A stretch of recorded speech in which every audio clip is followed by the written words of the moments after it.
এক, কারো কাছে কোরবানির পশুর দাম জিজ্ঞেস করবেন না। কোরবানির পশুর কোনো দাম হয় না। আর কেউ পশুর দাম জানতে চাইলে বলুন, আল্লাহ যা সামর্থ্য দিয়েছেন তার মধ্যেই কেনার চেষ্টা করেছি। 2, কোরবানির পশুর দাম ও আকার নিয়ে অসুস্থ প্রতিযোগিতা থেকে বেরিয়ে আসুন। 3, আমি এত টাকা দিয়ে কোরবানি দিলাম, নিজেকে জাহির করার উদ্দেশ্যে এ ধরনের কথা বলা থেকে সম্পূর্ণ বিরত থাকুন।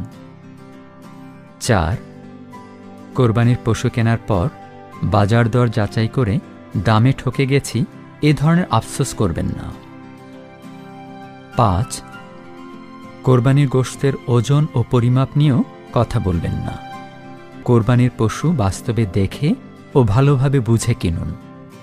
অনলাইনে কিনতে গেলে অধিকাংশ ক্ষেত্রেই ঠকার সম্ভাবনা বেশি।